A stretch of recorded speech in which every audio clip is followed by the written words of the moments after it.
Le jour de la paie est arrivé, le patron a rassemblé tous les ouvriers et il a distribué les salaires un par un.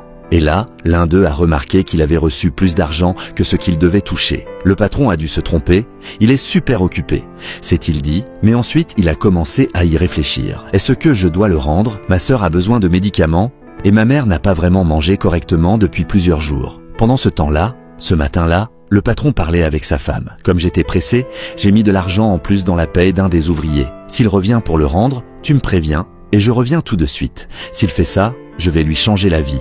Je le mets chef d'équipe. La femme a répondu froidement, il va le rendre, avec quoi? Tu vois bien comme il est désespéré, il va le garder.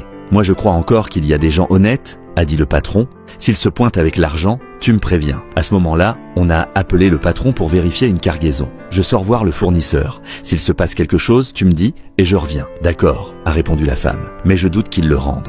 Alors l'ouvrier a parlé à la femme, madame, il restait de l'argent en trop au comptoir de paie, je crois que c'est des salaires, c'est resté là. La femme a à peine esquissé un petit sourire discret.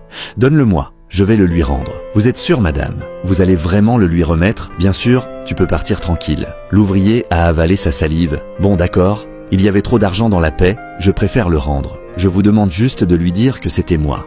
T'inquiète, je lui dirai. L'ouvrier a laissé l'argent et il est parti, en marmonnant sur le chemin. Cet argent m'aurait tellement aidé, mais faut être honnête. Pensée de la femme, je vais garder cet argent pour moi, j'espère que Lester va virer cet ouvrier. Plus tard, nerveuse, elle s'est lâchée avec son ami Fuxin. Cet homme ne m'a rendu aucun centime jusqu'à maintenant. Je fais quoi?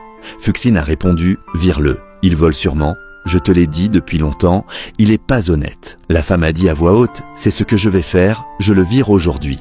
Pensée de la femme, et cet argent reste à moi, il n'imagine même pas que c'est moi qui sors des choses depuis des mois. Quand j'aurai assez, je me barre avec mon amant et je laisse Renan tout seul, sans qu'il sache quoi que ce soit. L'ouvrier a fini son service, et bientôt il ne restait plus qu'à ranger les outils et payer les factures. D'un coup, le patron l'a appelé. Encore une chose, paie ce que tu dois au magasin et ensuite dégage de ma mine.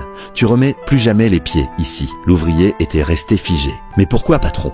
Qu'est-ce qui s'est passé? Parce que t'es pas honnête, les gens malhonnêtes, j'en veux pas ici. À partir d'aujourd'hui, t'es viré pour faute, a dit le patron. J'ai besoin de ce travail, s'il vous plaît. J'ai rien fait de mal, j'ai rendu l'argent, je l'ai laissé là. Me raconte pas d'histoire, je sais ce qui s'est passé. Prends tes affaires et casse-toi, tu toucheras pas un centime. L'ouvrier, les yeux brillants, a inspiré profondément. D'accord, patron.